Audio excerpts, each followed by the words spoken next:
私完全に舐めてたんですけど、衝撃の事実が判明したんですけど。なんということでしょう。なんということでしょう。そうしたらちょうどここで寝るのやだ。ここでこれ晩酌して、なんか一気になんだろう、この晩酌の雰囲気が出てきたね。温泉うん。温泉行きたい。行きたいよね。あそこめっちゃ楽しいぞ。雪、完全に雪。あ、水吹き出してんだ。水吹き出しまくってるよ。あ、雪だ。いや、今年初めての雪。びっくりだね。うん。この今トンネルを抜けた先がこの景色だったんだけど、トンネル抜ける前までは全然だったよ。もう山の方ちょっと降ってそうだなってぐらいだったけど、でも完全にほら真っ白やし。雪景色だ。うん。今まだ11月だよ。ちょっと新潟に用事があって、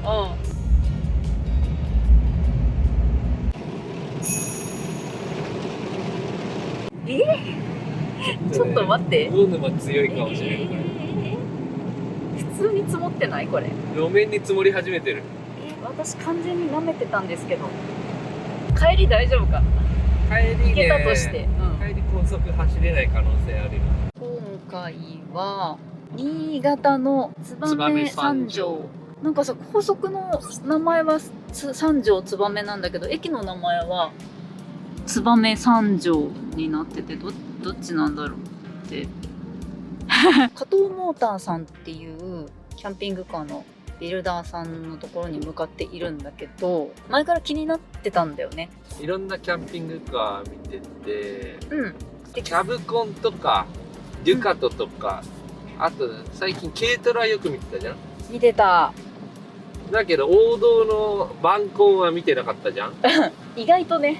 なんでかっていうとさ、俺らもともとバンコン自分たちで作って乗ってたからさ、そうだね。なんか大体分かっちゃってる風になっちゃっててさ、勝手にそんな気分になってた。見てなかったし、ビルダーさんの本気で作ったハイエースのキャンピングカーとか、やっぱ一回見とこうと思って見ておきたいし、結構いろんなベース車両がいくつか何種類かあるから、それによってもいろいろ違うんだろうなと思ってるんで、その辺も見たい。ベース車両ってまあ主にハイエースだけど、ハイエースだけでなくタウンエースもあるんで。そう、タウンエースも見れる。いや、寒さにびっくりだよ、まずね。氷点下ぐらい行ったんじゃないかっていう。職人の街だからね。そう。そもそも。なんか金属とかその辺の加工も有名な場所みたいだね。フォークとかナイフとか。あ、もう着いた。おお、着いた着いた。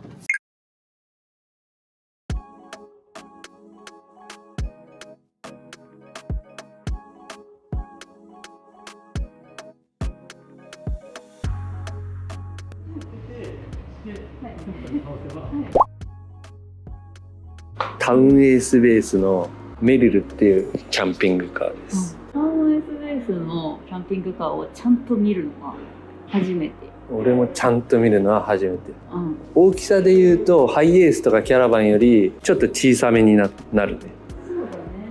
で、俺らの感覚で言うと多分ボンゴと同じぐらいの大きさのはず。ちょっと外装見たいから閉めるわ。一旦まずは外装からだ。どうだろう、普通のタウンエースにしか見えないねこれね。外装はもう完全にタウンエースのまんまだね。メリルって書いてあるぐらい。K って書いてあるわ。加藤モーターさんの K だ。違いを見つけたよ。なんだいなんだい。まず外部電源がついてます。あ、ここだね。そこですよ。外部電源ね。外部から電源が取れます。家のコンセントから直接車につないで家の電気を車内で使えると。キャンプ場とか行った時もこういう電源ありサイトに入ってこうつないでっていうことができるやつだね。そうそう。これ何？あ、これは換気扇かな。換気扇っぽいよね。換気扇じゃない？後ろの窓がなんかパネル貼ってあるね。コーキングしてある。だから窓を付け替えてあって。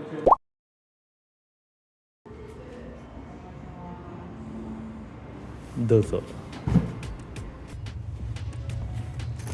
扉がでかくて入りやすそう。で、俺タウンエース自体乗ったことないから運転してみたいんだけどね。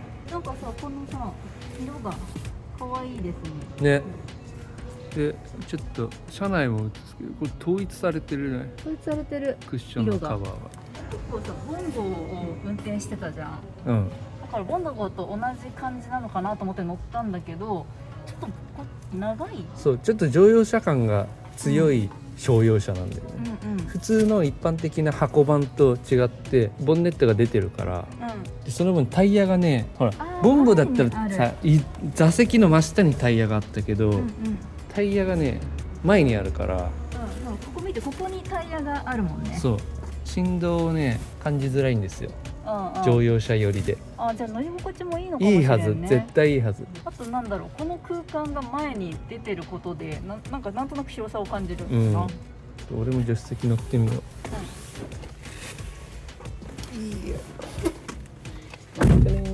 いいわ、足伸ばせる。うん。あるよね。あ、これ4駆つなげるんだ。ガチャ。うん。センターデフロックで。なんかボンゴはこの辺でガチャってやってたけど。あ、ボンゴここでここになんかこんな長い棒があってさ、そうガコみたいな。やってやるぜって感じだった。これはちょっとピッピッちょっとスマートな感じになりました。スマートだね。何 CD 入るやつでしょ。あ、CD って書いてある。これさ、パッと見キャンピングカーだって感じで見えないから、その辺の街乗りとかでも分かんないよね。うん。大型のさハイエースとかに比べてさ、細い道とか狭い駐車場とかも入りやすい、比較的。だってなんかボンゴでここは怖いってところはそうなかった。一度もなかったね。うん。卵バピーぐらい。卵バピーはちょっとやばかったね。どこでも行けちゃう。そう、小回りが利くっていうのはかなりね、意外と重要なんですよ。重要。うん、そう、やっぱ旅先でなんかさ、どこがどうなってるとか細かい情報知らんから、うん、なんか入り込んじゃったりすることがあるんだよね。うん。大きければ大きいほど居住性は上がるけど、入れない場所も増えると。そう小さければ小さいほど移動の自由は利くんだけど、居住性はでかいキャンピングカーに比べたら限られると。でもね、俺面白いと思うのがね、その狭い中でいかに快適に過ごせるようにするかっていう工夫がね、そこがねもう楽しいんだよね。わかる。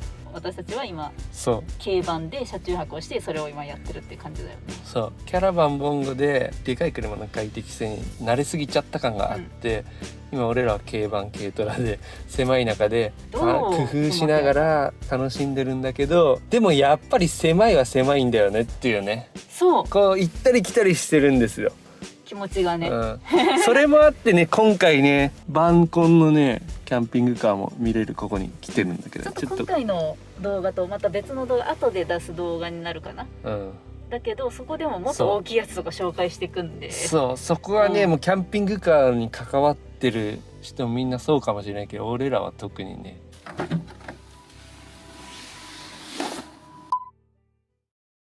ほんなら中見ますよ。マジでタウンエースの中どうなってんのこれ。お上品なこの木の枠で囲ってあるね。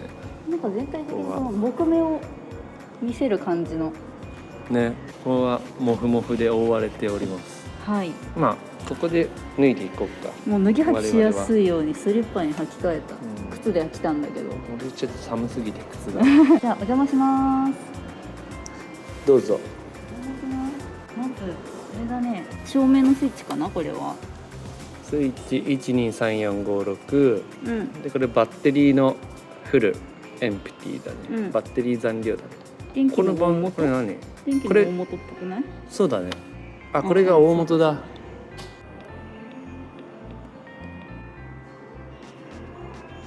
1は何段階かあるな。コンセントもあります、2つ。コンセントがここに2口ってことは、おそらくこの奥がバッテリーとかインバーターが詰まってるスペースだろうね。そうだね。ここに入ってすぐこの椅子、ソファーがあって、もう自然と座っちゃったんだけど、2人ぐらい座れそうなソファーが。2人だね、それ。2人掛け。一応乗車定員は4人で、まあここが2人乗車定員の席になってんだろうね。だと思う。だってここにもシートベルトがあるもん。床はねフローリングみたいのが貼ってってあるね。貼ってありますね。床材がね。でこのソファーはなんかこういうのがあるから多分転換してベッドになるんだろうなってこいうれそうだね、ベッドになるね。感じ。ベッドはちょっと後でやってみましょう。後でやってみよう。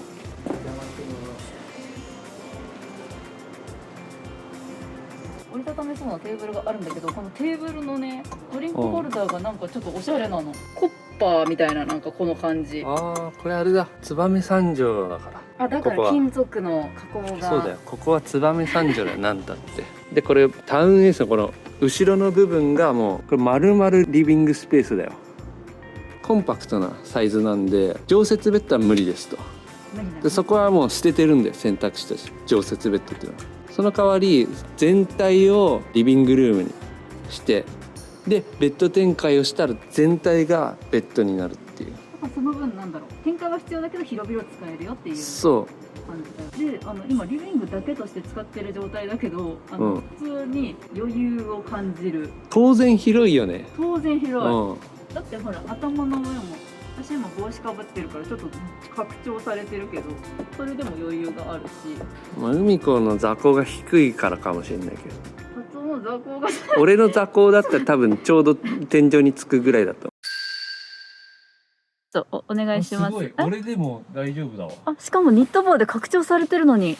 指入るぐらいあるよここ。あ、本当？でもこっち側に行くとね、うん。多分なんか下がってるように見える。こっちつく。へえ、あ、微妙にこの辺が一番高い。あ、分かった。じゃあこれ私たちが使う場合は奥が海子の席で手前が達夫の席ってことになる。そうだね。これちょっと俺知らなかった。オッケー、じゃあタウンエース後ろに行くほど座高が座高が要求される座高が下がるんだ。あれでもいやさっきよりは余裕ないよ、こっち側よりは。まあだから乗る人の座高を考えて居場所を決めた方がいいですね。そうですね。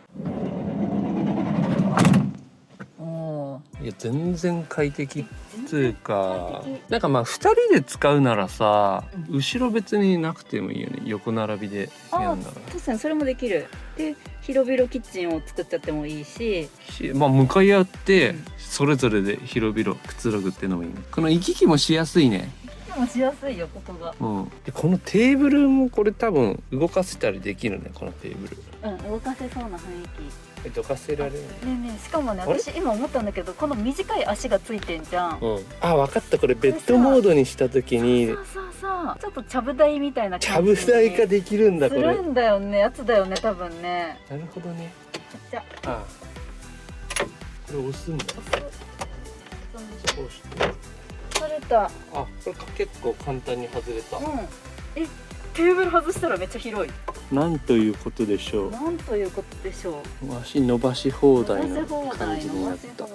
このスライドドアの内張り、ここ純正じゃなくてフェルト生地みたいなのが貼ってあるね。ちょっとコーデュロイっぽい感じなのかな。コーデュロイ。やっていい？いくよ、くるくる。これあれだね。やっぱ手動が正義なんだよ。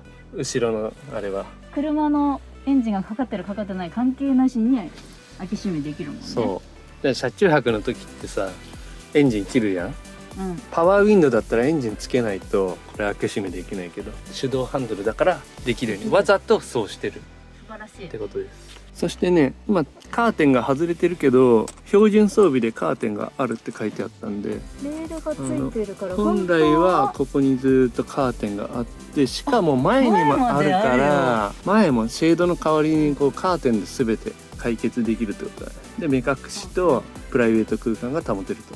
私前までグーンってこうなってるカーテン結構好きだ。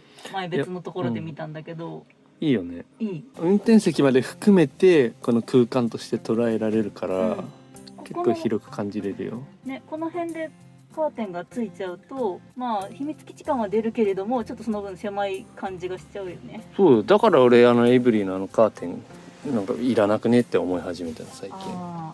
エブリィここにさカーテンあんじゃん。あれいらなくねって俺最近思ってる。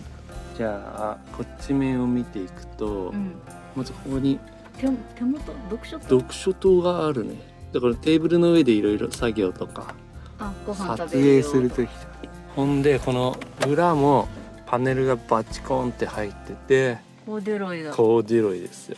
これ多分汚れつきにくい生地だろうね。あーつきにくそうう、ん、弾くよこれ絶対。うんここの辺も生地が入ってると。これ生地断熱効果あるから、断熱結露防止。うんうん、なんかその加藤モーターさん自体が結構断熱っていうところをこだわってるっていうのをホームページで見てて、あったね。うんなんかやっぱりここ新潟にある会社で冬はすごく厳しいからうん。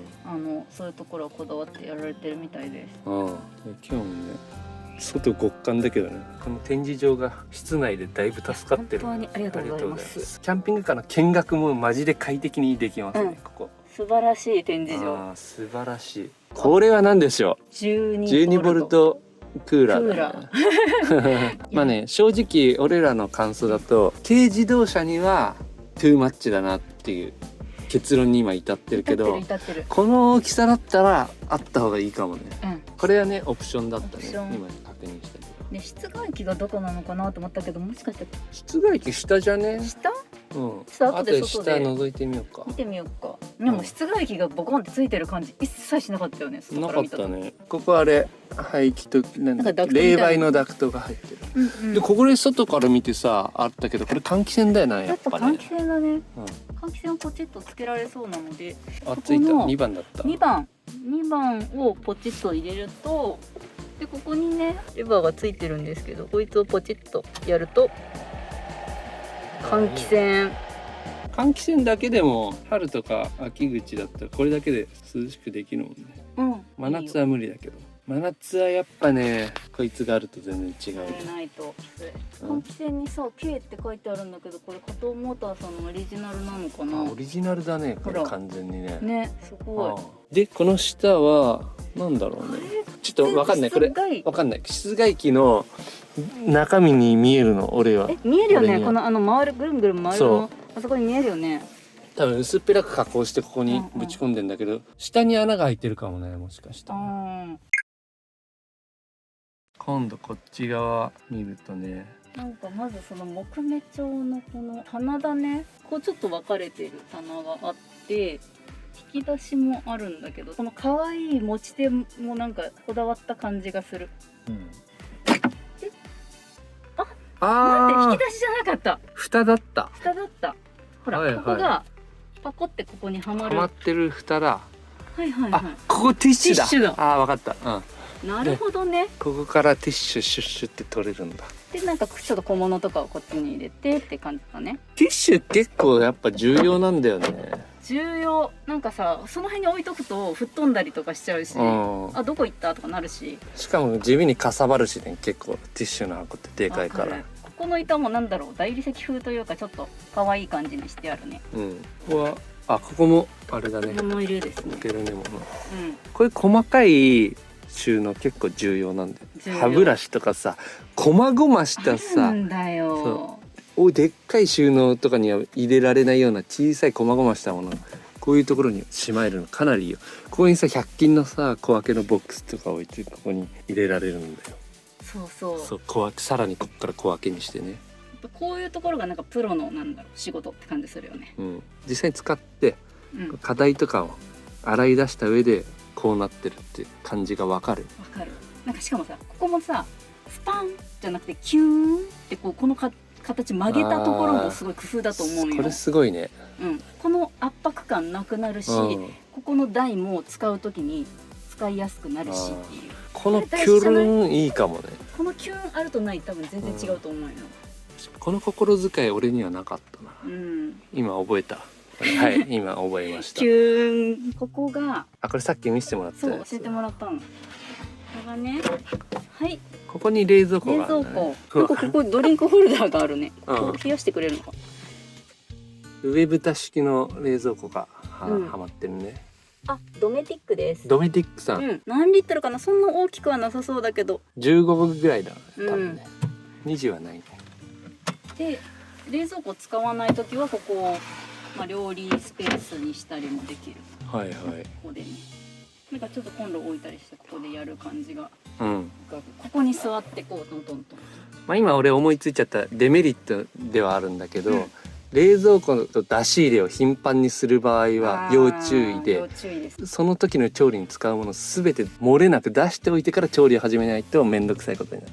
ここで展開しちゃうとね。うんまあ、ここにその時はテーブルをつけといて、でここで料理をするよテーブルでやるのが正とか解かもね、だとうんここは極力物を置かないようにしといて、うんうん、これが電子レンジか。この下に電子レンジがついてる。私もこのトフィーを選んでる具合がまたおしゃれですね。何トフィー？これね、このシリーズはすごいデザインが可愛い家電たちなの。あうん、いろんなのあるけど、あ、これのトースターとか見たことあるかも。これのホットサンドメーカーを旅江さんが使ってた。すごいね、電子レンジも使えちゃうんだ。ね。あ、これでキャンピングカーの要件満たしてんだと思う。調理器具必要だから、コンロとか電子レンジとかで。調理器具これ。まあ電子レンジは正直俺らは使わないんだけど、一般的にはかなり需要があるから、キャンピングカーの装備としては。だって気軽にさ、お弁当温めたり惣菜温めたりできるもんね。冷凍食品も温めて食べたりできるから、お手軽に車中飯楽しめるっていう点でこれいいですよ。いい。私使うんだったらここになんかすぐ吹っ飛んでいきませんよのバーをここにして、でコンロとかケトルとかこのスペースにね、調理器具とかも全部収まるね、電子レンジがない場合はね。ない場合はこれなんか飽きそうだよね。飽きそうだね。それなんだろう。使ってみるよ。そこにバッテリーとかインバーターが詰まってんだね。電気系統がこの下になんかさ、このタイヤハウスがここに見えるんだけど、タイヤハウスもコーデュロイの服を着ているぞ。本当だ。断熱されてるね。ね、素晴らしい。素晴らしい。こっからも冷気見えないところにも断熱が入ってると。こういうところがプロってことだな。きっと。そしたらちょっとベッドやってみようか。展開してみようか。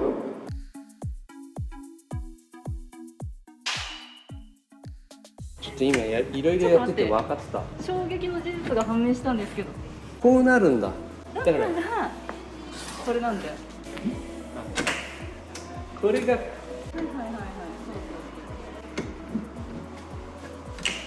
こうなるんだ。これで前後できるから。ほんでできた。できた。こっち側はなんかもう本当にそのクッションの配置でいけるんだ。そう。スーッと引くだけ。ベッドできたね。できた。いい感じよ。180以上あるね。ないと車検取れないけど。広いね。広々、もう余裕です。これで後方が全体のリビング状態から全体ベッドに変わったね。今さ、一応これ助手席運転席倒したけど別に倒さなくてもできるね。できる。ちょっと俺も寝てみよう。優先点は2名だからここで2人ってことだよね。2人寝れるね。寝れる。ギリ寝れる。これはセミダブルぐらいの広さかなと思う。ちょっとショルダーが広い人ははめるかもしれないけど、それかさ、こう互い違いにショルダーを入れ替えるとか。やだ。そうしたらちょうどここで寝るのやだ。臨機応変に配置を変えられるんで。ねちゃぶ台モードやってみよう。そうだね。来た。で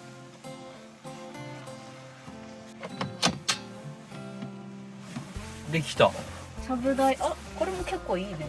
これいい。ここでこれ晩酌してなんか一気にこの晩酌の雰囲気が出てきたね。ちゃぶ台にしたらなくてもさ、ここがテーブルになってるから、確かにここでできるけどね、やろうと思えば。なんかこれ一人で旅してる時とかここでなんかこのまま寝れるみたいな。もうベッド展開したままでここをもうリビング状態にしてたら、常設ベッドのまま旅ができるってことだね。本当や。できるね、このままだったらね。てか常設ベッドのままでもこれいけるじゃん、1人2人だったらね。それよくね、結構。確かに。ちょっと朝ごはんとかさ、起きてもう片付けするのめんどくさいよみたいな時とかさ、ここでテーブルつけて朝ごはん食べたりできる。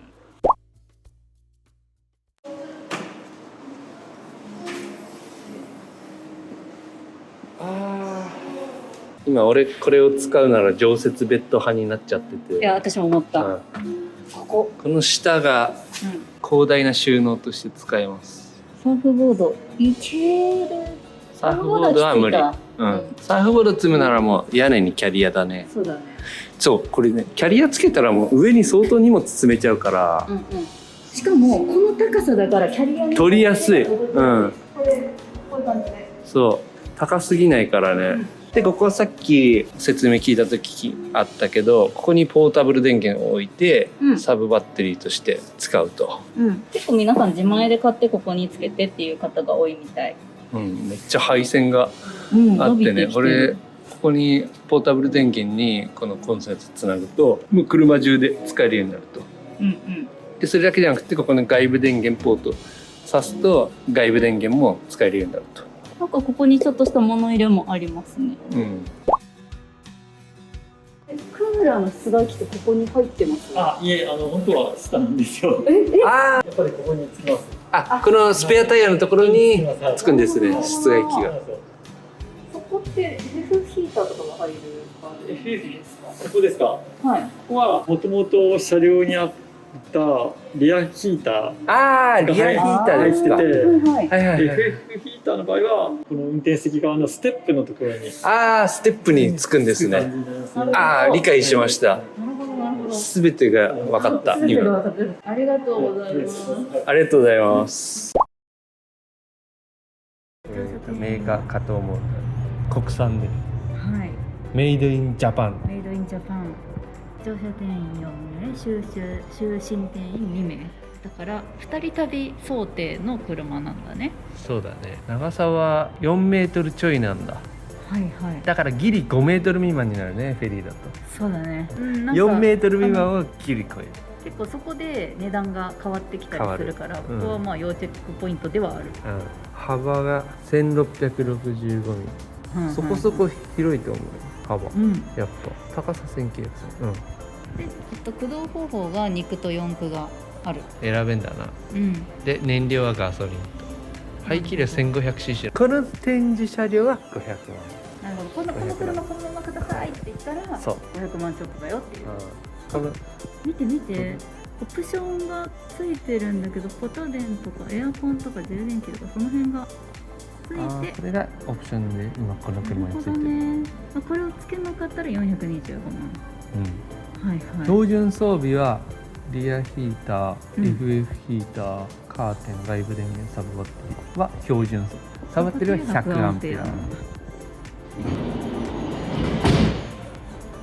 メリルさん、ありがとうございました。